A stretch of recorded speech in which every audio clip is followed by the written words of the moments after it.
Dears, എല്ലാവർക്കും ദിജോസ് വേൾഡിൻ്റെ പുതിയൊരു വീഡിയോയിലേക്ക് സ്വാഗതം. കുഞ്ഞു ശരീരത്തിനകത്ത് അതിൻ്റെ സ്ഥാനം ഉറപ്പിക്കുമ്പോൾ പുറത്ത് നമുക്കുണ്ടാകുന്ന 3 സുപ്രധാന മാറ്റങ്ങളെ പറ്റിയിട്ടുള്ളതാണ് ഇന്നത്തെ വീഡിയോ. അപ്പോൾ അതെന്തൊക്കെയാണെന്ന് നമുക്ക് നോക്കാം. വീഡിയോ നമുക്ക് സ്റ്റാർട്ട് ചെയ്യാം. ഇംപ്ലാന്റേഷൻ നടക്കുന്ന സമയത്തും പിന്നീട് അങ്ങോട്ടേക്കുള്ള പ്രഗ്നൻസിയുടെ മാസങ്ങളിലുമൊക്കെ പലർക്കും പലതരത്തിലുള്ള പ്രഗ്നൻസി ലക്ഷണങ്ങളാണ് കണ്ടുവരുന്നത്. അപ്പോൾ ഞാൻ ഈ പറയുന്ന പ്രഗ്നൻസി ലക്ഷണം നിങ്ങൾക്ക് ഉണ്ടായില്ല എന്ന് വിചാരിച്ചിട്ട് നിങ്ങൾ വിഷമിക്കേണ്ട ആവശ്യമില്ല. എക്സ്പെക്റ്റഡ് പീരിയഡ് ഡേറ്റിൽ നിങ്ങൾ ബ്ലീഡിംഗ് വരുന്നുണ്ടോ എന്ന് മാത്രം ശ്രദ്ധിക്കുക. ബ്ലീഡിംഗ് വരുന്നുണ്ടെങ്കിൽ കൂടി തന്നെയും ആ പോകുന്ന രക്തത്തിന്റെ അളവ് എത്രത്തോളമാണെന്നുള്ള കാര്യം കൂടി നിങ്ങൾ മോണിറ്റർ ചെയ്യണം. കാരണം എന്താണെന്ന് വെച്ച് കഴിഞ്ഞാൽ ഒരുപാട് ആളുകൾക്ക് ലൈറ്റ് ആയിട്ട് സ്പോട്ടിങ്ങോ ബ്ലീഡിങ്ങോ ഒക്കെ ഉണ്ടായതിനു ശേഷം പ്രഗ്നൻസി ടെസ്റ്റ് ചെയ്ത് നോക്കുമ്പോൾ പോസിറ്റീവ് റിസൾട്ട് കിട്ടുന്നുണ്ട്. അപ്പോൾ അതുകൊണ്ട് നിങ്ങൾ വെയിറ്റ് ചെയ്യുക. ബ്ലീഡിങ്ങിന്റെ അളവ് കുറവാണെങ്കിൽ 5 ദിവസമെങ്കിലും കഴിഞ്ഞതിന് ശേഷം കാർഡ് ഉപയോഗിച്ചിട്ട് നിങ്ങൾ പ്രഗ്നൻസി ടെസ്റ്റ് ചെയ്ത് നോക്കുക കേട്ടോ. ഇവിടെ കാണുന്നതിൽ ഏറ്റവും ആദ്യത്തെ ലക്ഷണം എന്ന് പറയുന്നത് ലൈറ്റ് ആയിട്ടുള്ള ബ്ലീഡിംഗ് ആണ്. ചിലർക്ക് ഈ ലൈറ്റ് ആയിട്ടുള്ള ബ്ലീഡിങ്ങിനോടൊപ്പം തന്നെ പീരിയഡ്സ് ആകാൻ പോകുന്നത് പോലുള്ള ക്രാംസും ഉണ്ടാകും. നമുക്ക് എന്തുകൊണ്ടാണ് പീരിയഡ്സ് ആകാൻ പോകുന്നത് പോലുള്ള ക്രാംസ് ഉണ്ടാകുന്നതെന്ന് നോക്കാം. പ്രഗ്നൻസി പോസിറ്റീവ് ആകുന്ന സമയത്ത് നമുക്ക് ആ ഒരു മസിൽസ് ഒക്കെ ഒന്ന് സ്ട്രെച്ച് ആകാനായിട്ട് തുടങ്ങും.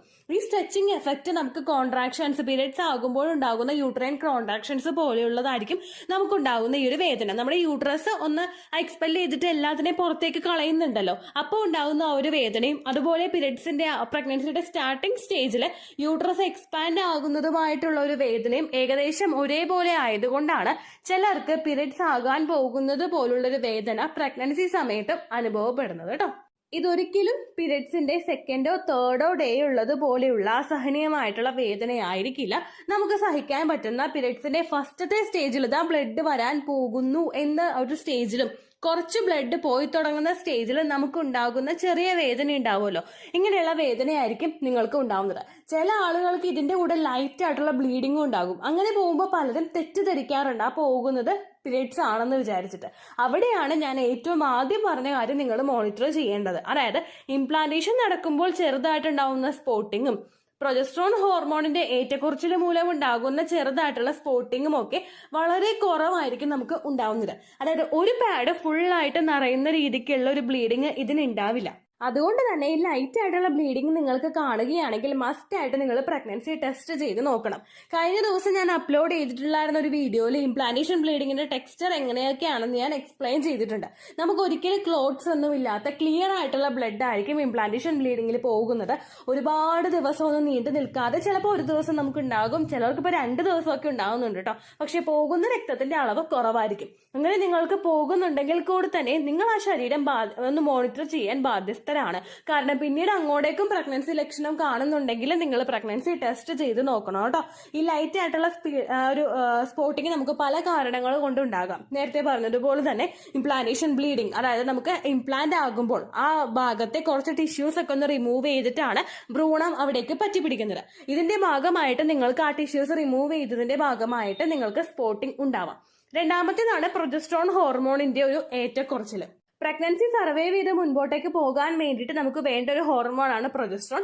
ഈ പ്രൊജസ്ട്രോൺ ഹോർമോണിന്റെ ഡെഫിഷ്യൻസി ശരീരത്തിൽ നിങ്ങൾക്ക് ഉണ്ടാവുകയാണെങ്കിൽ ഇതിന്റെ ഭാഗമായിട്ട് നിങ്ങൾക്ക് ലൈറ്റ് ആയിട്ട് ബ്ലീഡിങ്ങോ സ്പോട്ടിങ്ങോ എൻറ്റയർ 9 months ഉണ്ടാകാനായിട്ട് ചാൻസ് ഉണ്ട്. അടുത്ത സിറ്റുവേഷൻ ആണ് ട്യൂബൽ പ്രഗ്നൻസി. നിങ്ങൾക്ക് ഉണ്ടായിട്ടുള്ള പ്രഗ്നൻസി ചിലപ്പോൾ ട്യൂബിൽ ഇംപ്ലാന്റ് ആയിട്ടുണ്ടെങ്കിൽ അതിന്റെ ഭാഗമായിട്ട് നിങ്ങൾക്ക് ചെറിയ ബ്ലീഡിങ് ചിലപ്പോൾ കാണാം. അങ്ങനെ വരുന്നുണ്ടെങ്കിൽ നിങ്ങൾ ഉടനെ ഡോക്ടറെ പോയി കാണണം. അടുത്തതാണ് ത്രിട്ടേൺഡ് മിസ്കാരേജ് അല്ലെങ്കിൽ മിസ്കാരേജ് ആകുന്ന സിറ്റുവേഷൻ. ചിലർക്ക് പ്രഗ്നൻസി പോസിറ്റീവ് ആയിട്ടായിരിക്കും ഇതുപോലെ പീരിയഡ്സ് ആകാൻ പോകുന്നത് പോലുള്ള വേദനയും ബ്ലീഡിങ്ങും ഒക്കെ സ്റ്റാർട്ടായി തുടങ്ങുന്നത്. അങ്ങനെയുള്ള സമയത്തും നിങ്ങൾ ശ്രദ്ധിക്കണം. പ്രഗ്നൻസി പോസിറ്റീവ് ആയിട്ടുള്ള ആളുകൾ അങ്ങനെയുള്ള സമയത്ത് ഉടനെ തന്നെ ഡോക്ടറെ പോയി കാണണം കേട്ടോ. രണ്ടാമത്തേതാണ് ഇടുപ്പിൽ നമുക്ക് വേദന ഉണ്ടാവുക. ഏകദേശം നമ്മുടെ ആ ഒരു ഇടുപ്പ് വേദന എന്ന് പറയുമ്പോഴേക്കും ആ അറ്റത്ത് മാത്രമല്ല, നമ്മുടെ ബ്രസ്റ്റ് കഴിഞ്ഞിട്ട് താഴോട്ടുള്ള ആ ഒരു വയറിന്റെ സ്ട്രക്ചർ പോയിട്ടുള്ള ഒരു പോർഷൻ ഇല്ലേ, ആ ഭാഗത്ത് നിങ്ങൾക്ക് വേദന അനുഭവപ്പെടാം. മസിൽസ് ഒക്കെ ഒന്ന് വികസിക്കാനായിട്ട് തുടങ്ങുമ്പോഴേക്കും ഇതിന്റെ ഒരു പുള്ളിങ് എഫക്റ്റും അതുപോലെ റിലാക്സിൻ ഹോർമോൺ പ്രൊഡ്യൂസ് ആകുന്നതിന്റെ, റിലാക്സിൻ ഹോർമോൺ ആണ് യൂട്രസിന്റെ മസിൽസ് ഒക്കെ ഒന്ന് സ്ട്രെച്ച് ചെയ്യാൻ വേണ്ടിയിട്ടുള്ള ഒരു സപ്പോർട്ട് കൊടുക്കുന്നത്. ഈ റിലാക്സിൻ ഹോർമോൺ പ്രൊഡ്യൂസ് ആകുന്നതിന്റെ ഒരു ഭാഗമായിട്ടും നിങ്ങൾക്ക് ഇത്തരത്തിലുള്ള ഒരു വേദന അനുഭവപ്പെടാനായിട്ട് ചാൻസ് ഉണ്ട് കേട്ടോ. ഇതൊരിക്കലും നമുക്ക് പീരിയഡ്സിന്റെ സമയത്ത് ഉണ്ടാകുന്നത് പോലെ ഹെവി ആയിട്ടുള്ള ഒരു വേദനയായിരിക്കില്ല. പല ആളുകൾക്കും പ്രഗ്നൻസി പോസിറ്റീവ് ആവുന്നതിന് മുൻപ്, അതായത് പീരിയഡ്സിന്റെ സമയത്തൊക്കെ പലർക്കും ഇത്തരത്തിലുള്ള ഹെവി ആയിട്ടുള്ള വേദന അനുഭവപ്പെടാനായിട്ട് ചാൻസ് ഉണ്ട് ബ്ലീഡിങ് പോകുന്ന സമയത്തൊക്കെ. അതുമായിട്ട് കമ്പയർ ചെയ്ത് കഴിയുമ്പോഴേക്കും ആ പോകുന്ന രക്തത്തിന്റെ അളവ് ഭയങ്കര കുറവായിരിക്കും. അതുപോലെ തന്നെ ആ ഉണ്ടാകുന്ന വേദനയുടെ ഡെപ്തും ഭയങ്കരമായിട്ട് കുറവായിരിക്കും കേട്ടോ. ഇടുപ്പ് വേദന കൂടുതലായിട്ട് ഉണ്ടാകുമ്പോഴും നിങ്ങൾ കൂടുതലായിട്ട് പെയിൻ കില്ലേഴ്സ് ഉപയോഗിക്കാതിരിക്കാൻ പ്രത്യേകം ശ്രദ്ധിക്കുക. നമ്മൾ പെയിൻ കില്ലേഴ്സ് ഇംപ്ലാന്റേഷൻ നടക്കുന്ന സമയത്ത് പ്രഗ്നൻസിയുടെ സ്റ്റാർട്ടിംഗ് സ്റ്റേജിലൊക്കെ എടുക്കുന്നത് നമുക്ക് മറ്റുള്ള ബുദ്ധിമുട്ടുകൾ ശരീരത്തിന് ഉണ്ടാകുന്നതിന് കാരണമാകുന്നു. കഴിവതും നിങ്ങൾ ഇടുപ്പ് വേദനയൊക്കെ ഉണ്ടായി കഴിഞ്ഞാൽ ഒന്ന് റെസ്റ്റ് എടുക്കാൻ നോക്കുക. അതുപോലെ നിങ്ങൾ ചൂട് വെക്കുന്നത് നല്ലതാണ്, നിങ്ങൾക്ക് റിലാക്സേഷൻ കിട്ടും. അങ്ങനെയുള്ള കാര്യങ്ങളൊക്കെ നിങ്ങൾ ശ്രദ്ധിക്കുക. ധാരാളം വെള്ളം കുടിക്കാനായിട്ടും നിങ്ങൾ ഉറപ്പായിട്ടും ശ്രദ്ധിക്കണം കേട്ടോ. അതുപോലെ പ്രഗ്നൻസി പോസിറ്റീവ് ആയി കഴിഞ്ഞാലും നിങ്ങൾക്ക് ഇതുപോലെ ഇടുപ്പ് വേദന ഉണ്ടെങ്കിൽ നിങ്ങൾ ഡോക്ടറോട് സംസാരിക്കണം. അതുമായിട്ട് ബന്ധപ്പെട്ടിട്ടുള്ള സപ്ലിമെന്റ്സ് എടുക്കണം. അതൊന്നും അല്ലാതെ പെയിൻ കില്ലേഴ്സ് നിങ്ങൾ കൂടുതലായിട്ട് ഉപയോഗിക്കാനായിട്ട് പാടില്ല കേട്ടോ. അടുത്തത് കുറച്ച് വിയേർഡ് ആയിട്ടുള്ള ഒരു പ്രഗ്നൻസി സിംറ്റം ആണ്. പക്ഷേ ഇപ്പോൾ ഒരുപാട് പേര് നമ്മുടെ ചാനലിൽ വന്നിട്ട് ഈ ഒരു പ്രഗ്നൻസി സിംറ്റം ഉണ്ടായി ടെസ്റ്റ് ചെയ്ത് നോക്കിയപ്പോൾ പോസിറ്റീവ് ആയി എന്ന് പറയുന്നുണ്ട് കേട്ടോ.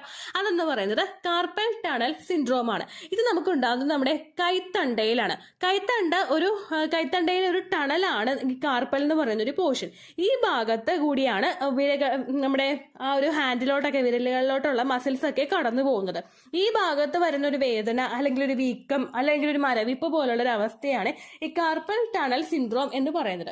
പ്രഗ്നന്റ് ആകുമ്പോൾ ബോഡി ഒരുപാട് വീക്ക് ആവുന്നുണ്ട്. നമ്മൾ പലരും പറയുന്നത് കേൾക്കുന്നുണ്ട്, പൂർവികരൊക്കെ അതുപോലെ നമ്മുടെ അമ്മൂമ്മമാരൊക്കെ പറയാറുണ്ട്, നമ്മൾ പ്രഗ്നന്റ് ആകുമ്പോൾ ശരീരം എന്താ പറയാ ഉടഞ്ഞു പോവാന്നാ പറയുന്നത്, അല്ലെങ്കിൽ ഭയങ്കര പ്രഗ്നന്റ് ആകുമ്പോൾ ശരീരം കുറച്ചൊന്ന് ഇളയതായി പോവുക അങ്ങനെയൊക്കെ പറയുന്ന ഒരുപാട് പേരുണ്ട് കേട്ടോ. അപ്പൊ അതിന്റെ ഭാഗമായിട്ട് നിങ്ങൾക്ക് ഇങ്ങനെ വേദന അനുഭവപ്പെടാനായിട്ട് ചാൻസ് ഉണ്ട്. നമ്മൾ അതല്ലാതെ തന്നെ ഓൾറെഡി ശരീരഭാരം കൂടുതലുള്ള ആളുകളാണെങ്കിലോ അല്ലെങ്കിൽ പെട്ടെന്ന് ഉണ്ടാകുന്ന ഹോർമോൺ ചേഞ്ചസിന്റെ ഭാഗമായിട്ട് ശരീരം അത് അഡാപ്റ്റ് ആവുന്നതിന് കുറച്ച് ചേഞ്ചസ് ഒരു കാലതാമസം എടുക്കുന്നതിന്റെയൊക്കെ ഭാഗമായിട്ട് നിങ്ങൾക്ക് ഇതുപോലുള്ള വേദന അനുഭവപ്പെടാനായിട്ട് ചാൻസ് ഉണ്ട് കേട്ടോ. അത് മാത്രമല്ല, നമ്മൾ പ്രഗ്നന്റ് ആകുമ്പോഴേക്കും ബ്ലഡ് സർക്കുലേഷൻ കൂടുമെന്ന് ഒരുപാട് വീഡിയോസിൽ പറഞ്ഞിട്ടുണ്ടല്ലോ. ഈ സർക്കുലേഷൻ കൂടുമ്പോഴേക്കും അതുമായിട്ട് നമ്മുടെ ശരീരം പൊരുത്തപ്പെടാനായിട്ട് ഒരു സമയം എടുക്കും. ആ സമയത്ത് നമുക്ക് ഈ ഒരു ഭാഗങ്ങളെല്ലാം വികസിക്കുന്നതിന്റെ ഭാഗമായിട്ട് ഹെവി ആയിട്ടുള്ളതോ അല്ലെങ്കിൽ ചില ഭാഗങ്ങളിൽ ലൈറ്റ് ആയിട്ടുള്ളതോ ആയിട്ടുള്ള വേദന നമുക്ക് ഉണ്ടാകാനായിട്ട് ചാൻസ് ഉണ്ട് കേട്ടോ. സാധാരണയായിട്ടുണ്ടായ ബ്ലഡ് സർക്കുലേഷനേക്കാൾ ഒരു 30 to 40% വരെയെങ്കിലും പ്രഗ്നൻസി പോസിറ്റീവ് ആകുന്ന സമയത്ത് ബ്ലഡ് സർക്കുലേഷൻ ഉണ്ടാകാറുണ്ട്. ഇതിങ്ങനെ ഫോഴ്സിൽ പമ്പിങ് നടക്കുന്നതിന്റെ ഭാഗമായിട്ടാണ് നമുക്ക് ചെറിയൊരു വേദനയും വീക്കവും ആ സമയത്ത് അനുഭവപ്പെടുന്നത് കേട്ടോ.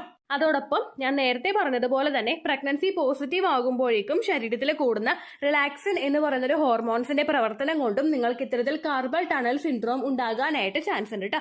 നിങ്ങൾക്ക് ഈ വേദന പ്രഗ്നൻസി പോസിറ്റീവ് ആയിട്ട് കൂടുതലായിട്ട് അനുഭവപ്പെടുന്നുണ്ടെങ്കിൽ ഏകദേശം നിങ്ങളുടെ ഡെലിവറി ഒക്കെ കഴിഞ്ഞിട്ട് ഹോർമോൺസ് ഒക്കെ ഒന്ന് സ്റ്റേബിൾ ആയി കഴിയുമ്പോഴേക്കും ഈ ഒരു വേദന നിങ്ങൾക്ക് റിഡ്യൂസ് ആകാൻ വേണ്ടിയിട്ടുള്ള ചാൻസസ് കൂടുതലുണ്ട് കേട്ടോ. കാർപ്പൽ ടണൽ സിൻഡ്രോം ഉണ്ടായി കഴിഞ്ഞാലും അതിപ്പോൾ പ്രഗ്നൻസി പോസിറ്റീവ് ആയാലും പോസിറ്റീവ് ആയില്ലെങ്കിലും നിങ്ങൾ ഡോക്ടറെ സമീപിക്കണം. കാരണം അത്തരത്തിലുള്ള വേദനകൾ നമുക്ക് കൂടുതലായിട്ട് വന്നു കഴിഞ്ഞാൽ നമ്മൾ ചെയ്യുന്ന ജോലിയും അതുപോലെ നമ്മുടെ ഡേ ടു ഡേ ആക്ടിവിറ്റീസിനൊക്കെ ഇത് അഫക്ട് ചെയ്യാനായിട്ട് ചാൻസ് ഉണ്ട്. കാർപ്പൽ ടണൽ സിൻഡ്രോം ഭയങ്കര വിയേർഡ് ആയിട്ടുള്ള ഒരു പ്രഗ്നൻസി ലക്ഷണമാണ്.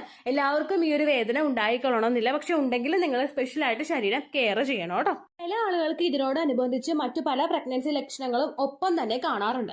ഏകദേശം നമുക്ക് ഈ പ്രഗ്നൻസി ലക്ഷണങ്ങളൊക്കെ കണ്ടുവരുന്ന സമയം എന്ന് പറയുന്നത് ഓവുലേഷൻ കഴിഞ്ഞിട്ട് ഒരു 6 to 12 ഡേയ്സിന് ശേഷമാണ്. ഓവുലേഷൻ കഴിഞ്ഞിട്ട് 6ാമത്തെ ദിവസം മുതലാണ് ഇംപ്ലാന്റേഷന്റെ ഒരു പ്രോസസ്സ് നമ്മുടെ ശരീരത്തിൽ സ്റ്റാർട്ട് ചെയ്ത് തുടങ്ങുന്നത്. അങ്ങനെ ഒരു റഫ് ഫിഗർ നമ്മൾ പറഞ്ഞു കഴിഞ്ഞാലും 8ാമത്തെയോ 9ാമത്തെയോ 10ാമത്തെയോ ദിവസമായിരിക്കും ചിലപ്പോൾ ഇംപ്ലാന്റേഷൻ സ്റ്റാർട്ട് ചെയ്ത് തുടങ്ങുന്നത്. അതുകൊണ്ട് നേരത്തെ നിങ്ങൾക്ക് ഈ പ്രഗ്നൻസി ലക്ഷണങ്ങൾ കാണുന്നില്ലെങ്കിലും നിങ്ങൾ വിഷമിക്കേണ്ട ആവശ്യമില്ല. ചില ആളുകൾക്ക് പീരിയഡ് ഡേറ്റ് ഒക്കെ മിസ്സായി കഴിഞ്ഞിട്ട് ഏകദേശം ഫസ്റ്റ് ട്രൈമസ്റ്റർ ഒക്കെ മിഡിൽ എത്തുമ്പോഴായിരിക്കും ഇത്തരത്തിലുള്ള ലക്ഷണങ്ങൾ കണ്ടുവരുന്നത്. ഓരോരുത്തരുടെയും ശരീരപ്രകൃതി ഡിഫറെന്റ് ആയതുകൊണ്ട് ഈ ലക്ഷണങ്ങൾ ഉണ്ടായില്ലെങ്കിലും ഉണ്ടായാലും നമുക്ക് പ്രഗ്നൻസി കിട്ടാനായിട്ട് ചാൻസ് ഉണ്ട് കേട്ടോ. ഇത്രയേ ഉള്ളൂ വീഡിയോ. യൂസ്ഫുൾ ആയി കാണുമെന്ന് വിശ്വസിക്കുന്നു. യൂസ്ഫുൾ ആവുന്നുണ്ടെങ്കിൽ ലൈക്ക് ചെയ്യുക, ഫ്രണ്ട്സിനൊക്കെ ഷെയർ ചെയ്ത് കൊടുക്കുക കേട്ടോ. എന്തെങ്കിലും സംശയം ഉണ്ടെങ്കിൽ നിങ്ങൾ കമന്റ്സിൽ ചോദിക്കുക.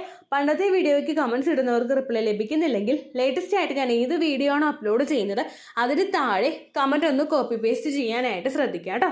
അതുപോലെ ഓവുലേഷൻ ഡേറ്റ് കാൽക്കുലേറ്റ് ചെയ്ത് തരാനായിട്ട് റിക്വസ്റ്റ് ചെയ്യുന്ന ആളുകൾ എത്രയാണോ സൈക്കിൾ ലെങ്ത് അത് മെൻഷൻ ചെയ്യാനായിട്ട് ശ്രദ്ധിക്കുക.